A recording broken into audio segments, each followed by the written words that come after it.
Good morning boys, সবাইকে স্বাগতম আমার অনলাইন ক্লাসে। আজকে তোমাদের দ্বিতীয় পত্রের প্রথম অধ্যায় পরিবেশ রসায়ন সম্পর্কিত যে ক্লাসটি হবে সেটা হবে গাণিতিক সমস্যা সম্পর্কিত। আমরা লাস্ট ক্লাসে কিছু গাণিতিক সমস্যা নিয়ে আলোচনা করেছিলাম। সূত্রগুলো একটা পেজে সবাইকে দেখিয়ে দেওয়ার চেষ্টা করেছি। তোমরা বাসায় সেগুলো আমি দুটো অঙ্ক তোমাদের প্র্যাকটিস করতে বলেছিলাম। আজকে আমরা বাকি যে অঙ্কগুলো আছে, আজকে গাণিতিক সমস্যা মোটামুটি সবগুলো করার চেষ্টা করব, সব টাইপের অঙ্ক করার চেষ্টা করব, যাতে তোমাদের কোনো প্রবলেম না হয়, তোমরা কোশ্চেনগুলো সলভ করতে পারো। ওকে, আচ্ছা, আজকে প্রথম যে অঙ্ক সেটা হলো আমাদের 6 নম্বর অঙ্ক। অঙ্কটা একটু পড়ি, কি বলছে। 20 ডিগ্রি সেলসিয়াস তাপমাত্রায় একটি কঠিন বস্তুসহ নির্দিষ্ট পরিমাণ কোনো গ্যাসের আয়তন 0.12 ডিএম কিউব। ওই গ্যাসের তাপমাত্রা 47 ডিগ্রি সেলসিয়াসে উন্নীত করা হলে চাপ দ্বিগুণ ও কঠিন বস্তুসহ গ্যাসের আয়তন 71.5 সেমিকিউব হলে তবে কঠিন বস্তুর আয়তন কত বের করো। এই কোশ্চেনটার মধ্যে আমি একটু ছবি এঁকে দিয়েছি, ছবি তোমার বইয়ে থাকবে না। আমি যদি টেম্পারেচার বাড়াই তাহলে গ্যাসের আয়তন বাড়বে। এটা মনে করো একটা পিস্টন জাতীয় একটা জিনিস, যেটা উপরে নিচে হতে পারে। তাহলে আমার এই কঠিন বস্তুর তো আর ওইভাবে মাত্র 27 ডিগ্রি সেলসিয়াস তাপমাত্রা বৃদ্ধি করলে এর আয়তন তো আর বেশি বাড়বে না, আর গ্যাসের আয়তনটা বেশি পরিমাণে বাড়বে। সেই অনুযায়ী আমাকে কাজটা করতে হবে, কতটুকু বেড়েছে কতটুকু কমেছে সেই অনুযায়ী। আমরা তাহলে অঙ্কটা শুরু করি। ওকে, আমি প্রথম যে লাইনটা লিখবো সেটা হলো কঠিন বস্তুর আয়তন ধরি এক্স সেমিকিউব। তো প্রাথমিক অবস্থায়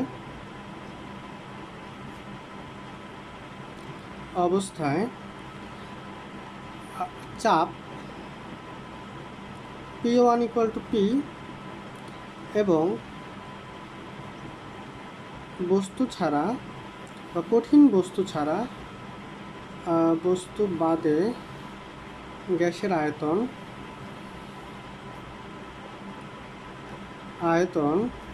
V1 = প্রথম অবস্থা এটা আছে 0.12 DM cube, 0.12 into 1000 minus X cm cube. কোনো বুঝতে সমস্যা নেই, ডিএম কিউব থেকে আমি সেমিকিউবে কনভার্ট করছি, কারণ আমার পরে সেমিকিউবে আছে সেজন্য। ওকে, আমি বাকি অংশগুলো একটু লিখে দিই। দেখো কি বলছে, কঠিন বস্তু বাদে বা বস্তু বাদে গ্যাসের আয়তন এত। তো T1 = 20 ডিগ্রি সেলসিয়াস মানে 293 কেলভিন। P2 মান বলছি কি, চাপ আমি দ্বিগুণ করছি, গ্যাসের তাপমাত্রা অনুযায়ী চাপ দ্বিগুণ করলে চাপটা আমি বাড়িয়েছি, তাহলে চাপ P2 = 2P আর V2 কত হবে, তাহলে চাপ বাড়লে আয়তন কমবে 71.5 মাইনাস এক্স সেমিকিউব। ওকে, এবং T2 = কত, 47 ডিগ্রি সেলসিয়াস সমান 273 প্লাস 47 ইকুয়াল টু 320 কেলভিন। তাহলে আমরা কি লিখতে পারবো, P1 V1 by T1 equal to P2 V2 by T2। তাহলে এখান থেকে আমাদের কি লেখা যায়, বা ওকে দেখো আমি অঙ্কটা করে দিয়েছি, জাস্ট মানগুলো বসিয়ে আমি জাস্ট আড়াআড়ি গুণ করেছি, গুণ করে আমি ক্যালকুলেশন করে কঠিন বস্তুর আয়তন এত সেমিকিউব পেয়েছি, অ্যান্সার। ওকে, পরের যে অঙ্কটা, এটা খুবই গুরুত্বপূর্ণ একটা অঙ্ক, তোমরা একটু দেখো। এখানে বলছে কি, 17 ডিগ্রি সেলসিয়াস তাপমাত্রায় 99.99 কিলো প্যাসকেল চাপে পানির ওপর 0.058 কিউব হাইড্রোজেন গ্যাস সংগ্রহ করা হলো। আদর্শ উষ্ণতা চাপে শুষ্ক গ্যাসটির আয়তন ও ভর নির্ণয় করো। আমি একটা নির্দিষ্ট হাইড্রোজেন গ্যাসকে কী করছি, পানির উপরে সংগ্রহ করেছি, এবং শুষ্ক তাপমাত্রা আদর্শ উষ্ণতা চাপে যে শুষ্ক গ্যাসটা, যদি এখানে জলীয় বাষ্প না থাকে তাহলে তার আয়তন এবং ভর নির্ণয় করতে হবে। এখন তোমাদের একটা জিনিস মাথায় রাখতে হবে, আদর্শ উষ্ণতা চাপ মানে কি এসটিপিতে উষ্ণতা হলো 0 ডিগ্রি এবং চাপ হলো 1 এটিএম। 1 এটিএম মানে 1,13,25 প্যাসকেল। ওকে, তাহলে এই অবস্থায় ভি টুটা আমাকে বের করতে হবে। এখন ভি ওয়ানটা আমি একটু দেখো, এটা হলো টি ওয়ান, এটা হলো পি ওয়ান। এখন এই পি ওয়ান থেকে আমার এইখানে বসে পানির উপর সংগ্রহ করা হয়েছে। যদি আমি পানির উপর কোনো কিছু সংগ্রহ করি, মাথায় রাখতে হবে পানির জলীয় বাষ্পগুলো ওইখানে জমে যাবে, যদি বা ওইখানে মিশে যাবে, তার মানে জলীয় বাষ্পের একটা নির্দিষ্ট চাপ ওইখানে চলে যাবে। আমাকে বসছে শুষ্ক গ্যাস, তার মানে জলীয় বাষ্পের চাপ ওইখানে নেওয়া যাবে না। আবার এখানে বলা আছে 17 ডিগ্রি সেলসিয়াস তাপমাত্রায় জলীয় বাষ্পের চাপ এত প্যাসকেল, তার মানে আমি এটাকে যদি এখান দিয়ে যদি এটা বাদ দিই, তাহলে শুষ্ক গ্যাসের এত তাপমাত্রায় চাপটা আমি বের করতে পারবো, সেটাই আমি করি। তাহলে লিখি 17 ডিগ্রি সেলসিয়াস তাপমাত্রায় শুষ্ক হাইড্রোজেন গ্যাসের চাপ 99.99 মাইনাস 3.270 কিলো প্যাসকেল সমান 96.72 কিলো প্যাসকেল। ভি ওয়ান, এটা হচ্ছে পি ওয়ান ইকুয়াল টু এত, V one 0.058 metre cube, T one equal to 17 degree Celsius মানে 273 প্লাস 17। আমি যদি যোগ করি তাহলে আসবে 290 কেলভিন।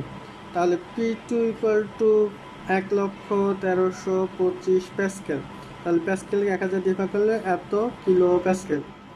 তারপর T two equal to 0 degree Celsius সমান 273 কেলভিন। তাহলে আমি অঙ্কটা কীভাবে করব? V two equal to what? T1 V1 by T1, we know that equal to P2 V2 by T2. তাহলে এখান থেকে আমাকে কি করা যাবে? V2 equal to P1 আমরা ভ্যালুগুলো বসাই 96.72, V1 equal to 0.058 into T2 হলো 273 কেলভিন। তারপর নিচে আসবে T1 এর 290 কেলভিন, এখানে P2 আসবে 101.325 এত। আমি যদি কাটাকাটি করে আমার ভ্যালুটা চলে আসবে 0.0521 মিটার কিউব এত। মনে থাকবে? এই পর্যন্ত হয়েছে। এখন আমাকে কিন্তু আরেকটা জিনিস বের করতে বলছে, সেটা হলো আদর্শ তাপমাত্রা ও চাপে শুষ্ক গ্যাসটির ভর কত। তোমরা সবাই জানো আদর্শ তাপমাত্রা ও চাপে 22.4 লিটার গ্যাসের ভর হলো তার আণবিক ভরের সমান।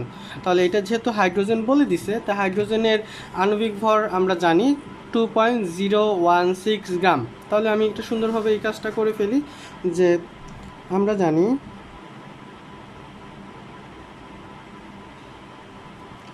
22.4 ইন্টু 10⁻³ মিটার কিউব গ্যাসের ভর, যেহেতু লিটার থেকে মিটার কিউব আমার এটা মিটার কিউবে আছে, তাই গ্যাসের ভর, হাইড্রোজেন গ্যাসের ভর 2.016 গ্রাম, এটা এক্স্যাক্ট ভ্যালু। সুতরাং 0.0521 মিটার কিউব হাইড্রোজেন গ্যাসের ভর 2.016 ইন্টু 0.0521 বাই 22.4 ইন্টু 10⁻³ সবাই তো বুঝি লিটার থেকে মিটার কিউবে নিতে হলে 1000 দিয়ে ভাগ করতে হয়। 1000 দিয়ে ভাগ মানে 10⁻³ দ্বারা গুণ। আমি যদি এখন এটা ক্যালকুলেশন করি আসবে 4.689 গ্রাম। পরের অঙ্কটা একটু দেখি, এটা ব্যাপন হার সম্পর্কিত কোশ্চেন। কি বলা আছে? একটি সছিদ্র প্রাচীরের মধ্যে দিয়ে একই আয়তনের হাইড্রোজেন ও অন্য একটি গ্যাস নির্গত হতে যথাক্রমে 8 সেকেন্ড ও 32 সেকেন্ড সময় লাগে। অন্য গ্যাসটি আণবিক ভর কত? আমরা সূত্র জানি R1/R2 = √M2/M1। তাহলে আমি এখানে একটু লিখি যে M1 = 2 গ্রাম, M2 = what? T1 = 8 second, T2 = 32 second. Okay, তাহলে আমরা এই সূত্রটা জানি R1/R2 ইকুয়াল টু √M2/M1। আর সাথে সাথে আমাকে কোন সূত্রটা নিতে হবে ওই ছড়িয়ে পড়তে যে সূত্রটা, মানে V/T1 V/T2, তার যদি উল্টে দিই কী হবে T2/T1, সেই সূত্রটা আমাকে এখানে ব্যবহার করতে হবে।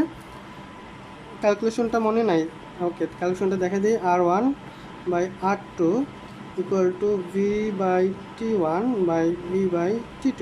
তাহলে আমি যদি কাটাকাটি করি VV কাটা যাবে, কি হবে সমান T2/T1, সেখান থেকে এটা আসছে।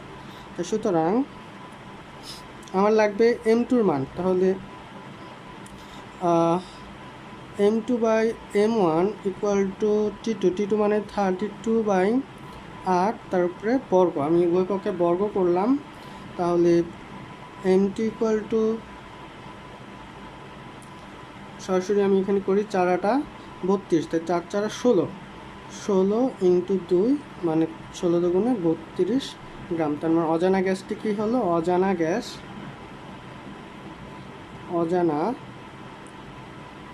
গ্যাসটি হলো অক্সিজেন। ওকে, আচ্ছা পরের যে অঙ্কটা সেটা হলো 0.5 গ্রাম 300 ml 760 মিলিমিটার মার্কারি চাপে একটা গ্যাস আছে এ গ্যাস, আর এখানে আছে বি গ্যাস। এখন বলছে যে কোনটির ব্যাপন হার বেশি হওয়া জানার জন্য আমার অবশ্যই এই গ্যাসের আণবিক ভর জানতে হবে, বি গ্যাসের আণবিক ভর জানতে হবে, অথবা এই গ্যাসের ঘনত্ব জানতে হবে, বি গ্যাসের ঘনত্ব জানতে হবে, অথবা এইটার কতটুকু ছড়িয়ে পড়তে কত সময় লাগে সেটা জানতে হবে। এখন এইখানে তো আমার এত কিছু দেওয়া নেই, আমার এখানে আছে ভর, আয়তন আর চাপ। আমরা একটা সূত্র মনে হয় জানি, সেটা হলো PV = nRT। সেই সূত্রটা আমরা সবাই জানি। তাহলে PV = nRT সূত্র যদি আমি বসাই, n = কি, মোল সংখ্যা মানে নিজের ভর বাই আণবিক ভর। তাহলে মোল সংখ্যা ইকুয়ালটা আমরা জানি কি, মোল সংখ্যা মানে হলো নিজের ভর বাই আণবিক ভর। এই যে নিজের ভরটা দেওয়া আছে, আণবিক ভরটা দেওয়া নেই, তাহলে আমি প্রত্যেকটার আণবিক ভর বের করতে পারবো, আর সব কিছু দেওয়া আছে। তাহলে আমি করি এই গ্যাসের জন্য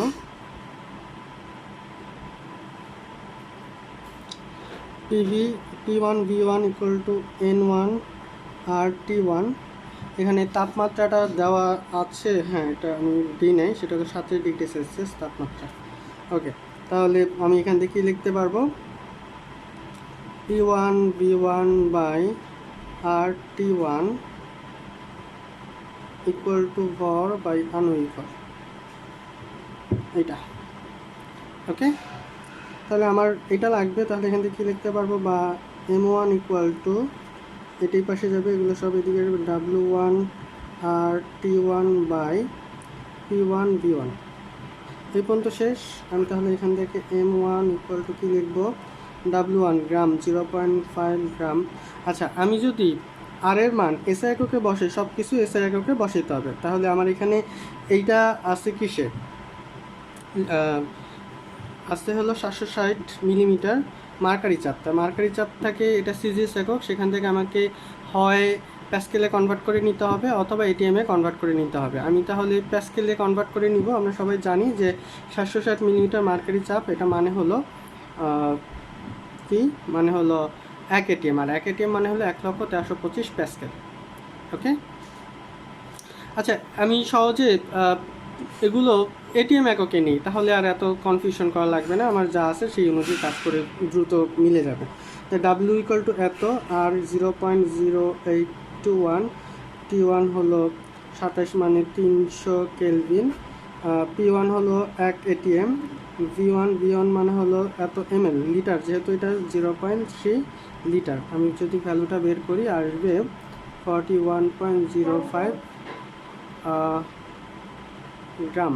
ঠিক একইভাবে আমি যদি M2 বের করি, M2 = কত হবে, W1 মানে 0.6, তারপর আর 0.0821, T1 27 মানে 300 কেলভিন, আর এখানে চাপটা আছে 770, এখানে 760 দিয়ে যদি ভাগ করি আমার এটিএমে কনভার্ট হয়ে যাবে, ইন্টু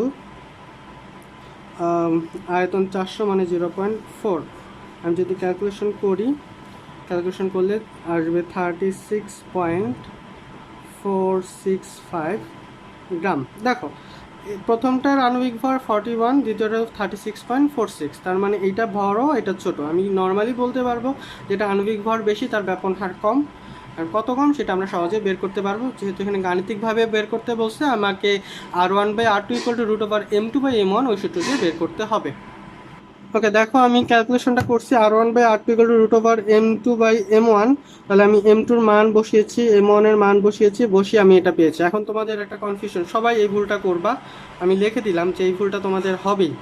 কী হবে, আমি এখন যদি বলি R1/R2 0.9425, তাহলে বড় কোনটা, R1 বড় নাকি R2 বড়? এটা যদি আমি কোশ্চেন করি তোমরা কি কেউ বলতে পারবা? একটু সহজে তোমাকে হিসাবটা দেখায়। R1 8 ইন্টু R2 কী লেখা যাবে, R1 0.9425 ইন্টু R2। এটা কিন্তু মাথায় রেখো যে এই জিনিসটা এইভাবে আমি লিখতে পারবো, তাই তো? তাহলে R2-র মান যদি 1 হয় তাহলে R1-এর মান কত, 1 ইন্টু এটা ভ্যালুটা কি কমে যাচ্ছে? ক্লিয়ার? আমি যদি R2-র মান 10 বসাই তাহলে এর মানটা কি, R1-এর মান 10 ইন্টু এত মানে কি 9.4, ছোট হয়ে যাচ্ছে। তার মানে বড় কে, R1টা বড় R2 বড়, R2টা বড় R1টা ছোট, R2 বড় R1 ছোট। কিভাবে, এর মান আমি যাই বসাই R1-এর মান ছোট আসতেছে, তার মানে R2 is greater than R1। ওকে ওকে, আমাদের বোঝার জন্য আমি এই পর্যন্তই রাখলাম।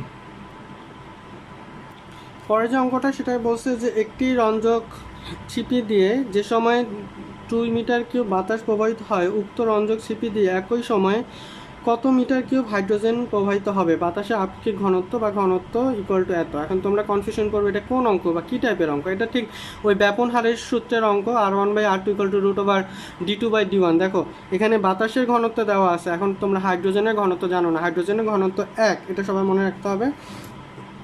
হাইড্রোজেন এর ঘনত্ব সমান 1, তাহলে মনে হয় সহজ।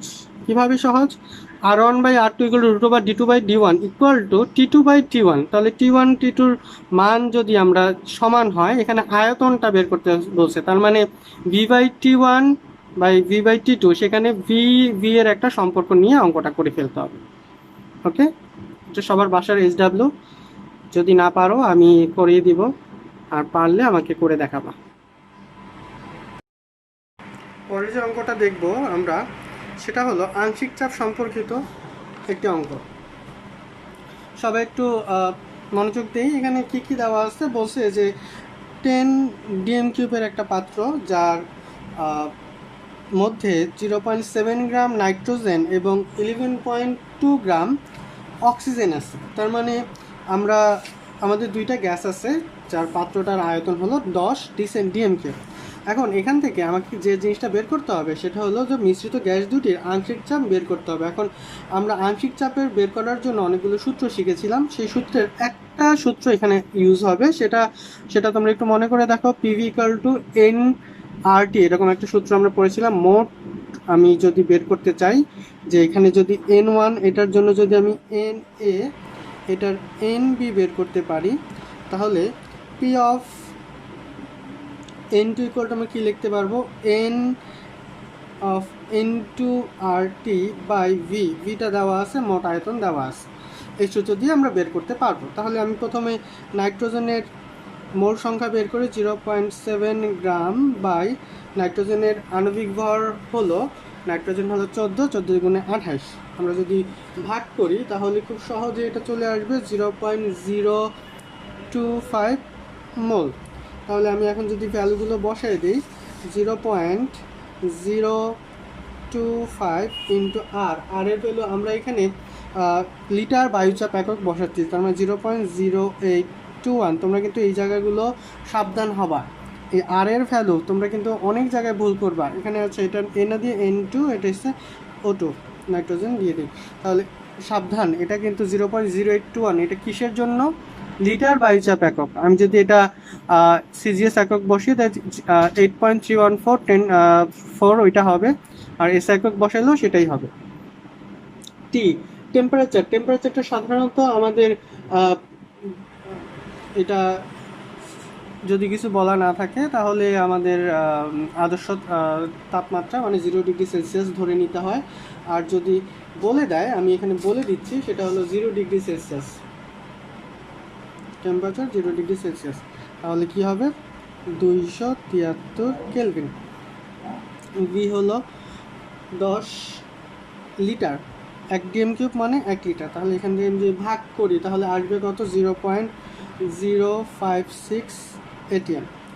এখন যদি দ্বিতীয় ক্ষেত্রে NO2 আমি বের করতে চাই, তোমরা সবাই জানো যে 22.4 লিটার গ্যাসের মোল সংখ্যা হলো 1 মল, মানে 1 মল গ্যাসের আয়তন 22.4 লিটার। এখানে আছে 11.2 DM³ বা এত লিটার।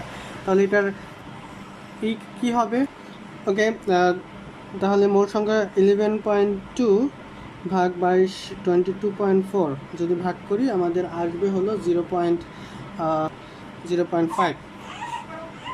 আমি যদি পি অফ O2 বের করি তাহলে কি হবে, NO2 RT ভাগ ভি। তাহলে এটা আসবে কত, 0.5 ইন্টু 0.0821 ইন্টু 273 কেলভিন ভাগ 10 যদি ভাগ করি চলে আসবে এখানে আসবে 1.2315 ATM। তার মানে আমার দুটো এখান থেকে আমাদের দুটো সুন্দরভাবে ভ্যালু চলে আসছে। একটা হলো 0.05056 আর একটা 1.2315 ATM। ওকে, আমরা পরের অঙ্কটা একটু দেখি। পরের অঙ্কটা একটা আংশিক চাপ সম্পর্কিত অঙ্ক। আংশিক চাপ সম্পর্কিত অঙ্কে আমাদের কী দেওয়া আছে দেখি। একটা এ গ্যাস 27°C তাপমাত্রা, 0.5 গ্রাম 300 ml, 760 মিলিমিটার মার্কারি চাপ, আর 0.6 গ্রাম 400 ml 770 মিলিমিটার মার্কারি চাপ। স্টপকক খুলে দিলে এ ও বি গ্যাসের মিশ্রণের আংশিক চাপ ও মোট চাপ কত বের করো। আমি অঙ্কটা এটিএমে যদি করতে চাই তাহলে আমাকে কি কি করতে হবে আমি একটু লিখে দিলাম। এ গ্যাসের চাপ P of A equal to এত 760 মিলিমিটার মার্কারি, এটা 1 অ্যাটমসফিয়ার বলা যায়। আর বি গ্যাসের চাপ পি ইকুয়াল টু এত। এখন আমি যদি খুলে দেই তাহলে মোট আয়তন কত হবে, V equal to 300 plus 400 equal to 700 ml। ওকে, তাহলে আমি যদি এখন মোট চাপ বের করতে চাই, মোট চাপ পি ইকুয়াল টু, আমরা একটা সূত্র জানি, মোট চাপ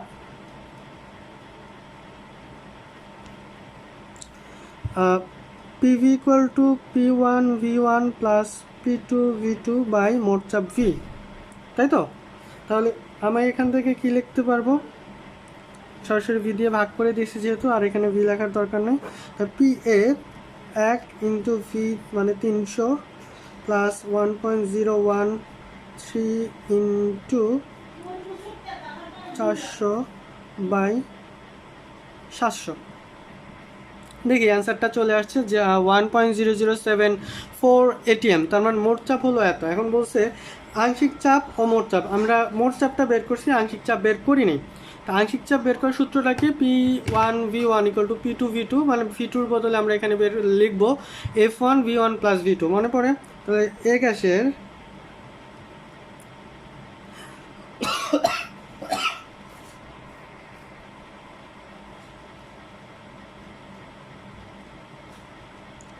আংশিক চাপ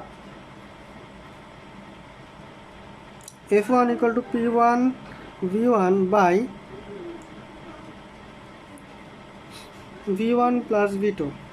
তাহলে P1 কত 1, V1 কত 300 বাই 700। আমি যদি ভাগ করে দেই,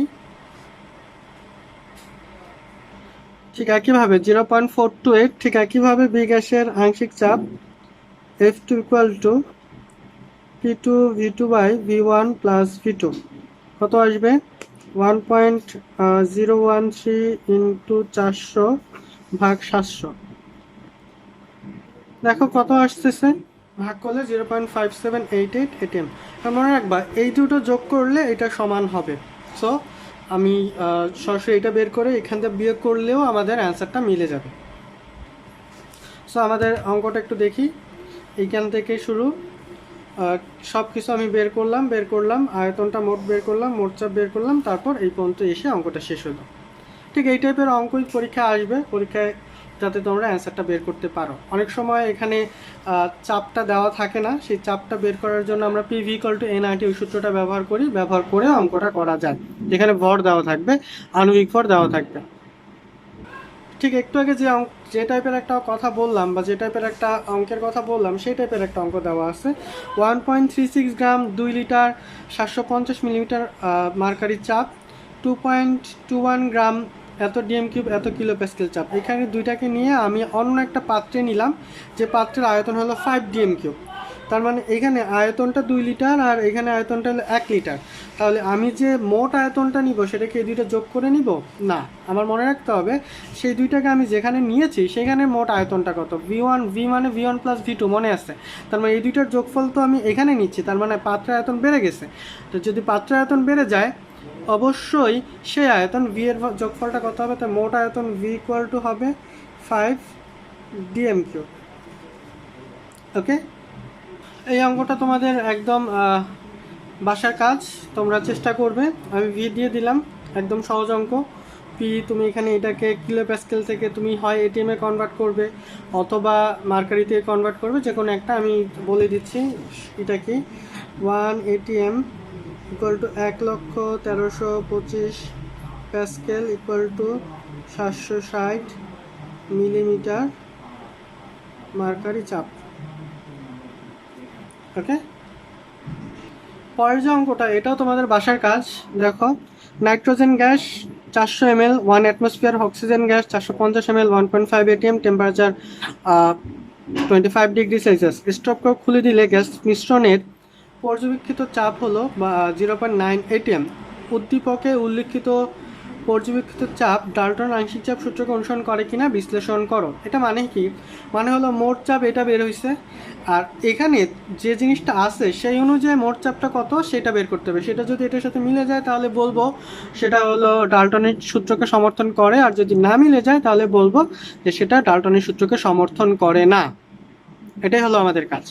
সো সূত্র একটাই, P1 V1 + P2 V2/V = মোট চাপ। সেখান থেকে বের করব, যদি না মিলে বলবো তার ডাল্টন আংশিক চাপ সূত্রকে সমর্থন করে না। এই পরের অঙ্কটা একদম সহজ, তোমাদের আমি লেকচারের মধ্যে এই টাইপের একটা অঙ্ক করিয়েছিলাম। এখানে বলছে 27 ডিগ্রি সেলসিয়াস তাপমাত্রায় 1 অ্যাটমসফিয়ার চাপে না অ্যামোনিয়া অণুর RMS বেগ কত। RMS বেগ এটা মানে কি? √Mean square velocity. ওকে, তাহলে C এর ভ্যালু আমরা সূত্রটা জানি। C = √3RT/m। m হলো আণবিক ভর, 3R, R এর মানটা আমি SI এককে বসাবো, T এর মানটা দেওয়া আছে। সো আমি যদি এখন সব কিছু বের করি, T = 27 ডিগ্রি সেলসিয়াস মানে 300 কেলভিন, তারপর আর হলো SI একক। আমি যেহেতু বেগ বের করবো, বেগের একক মিটার/সেকেন্ড, আমাকে অবশ্যই SI একক বসাইতে হবে। 8.316 জুল/কেজি/কেলভিন, জুল/কেলভিন/মোল।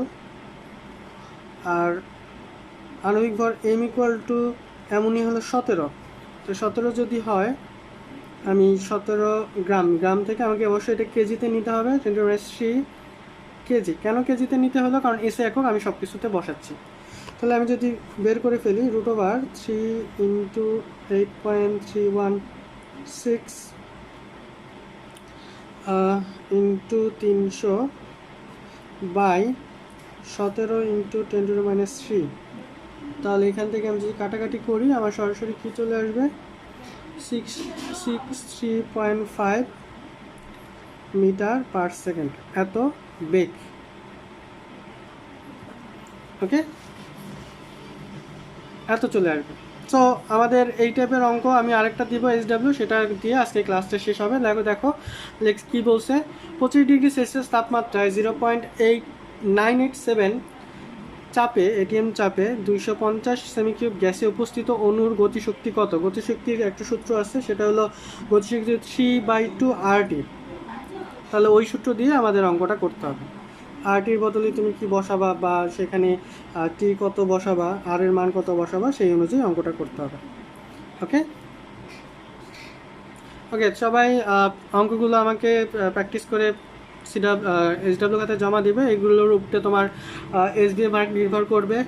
আর বাসায় বেশি বেশি করে আমার লেকচারগুলো দেখবে। লেকচারগুলো একটা কন্টিনিউয়াস প্রসেস। আমি মনে করি লেকচারগুলো যদি তুমি ঠিকভাবে দেখো, যে কয়টা টপিক আমি পড়িয়েছি সেই টপিকগুলো খুব সুন্দরভাবে শেষ করতে পারবে। আমরা জুলাইয়ের 15 তারিখের মধ্যে এই চ্যাপ্টারটা বা প্রি-টেস্টের সিলেবাসকে শেষ করে চেষ্টা করব তোমাদের রিভিশনে যাওয়ার জন্য, যে কোনো জিনিসের উপরে, তোমাদের যে কোনো প্রবলেমের উপরে রিভিশন যাওয়ার জন্য। নেক্সট ক্লাসে আমি কিছু বোর্ড কোশ্চেন হয়তো বা করাতে পারি, আর বোর্ড কোশ্চেন না করালেও যে টপিকটা বাকি আছে সেই টপিকটা নিয়ে আলোচনা করব। ওকে, সবাইকে ধন্যবাদ, শুভরাত্রি।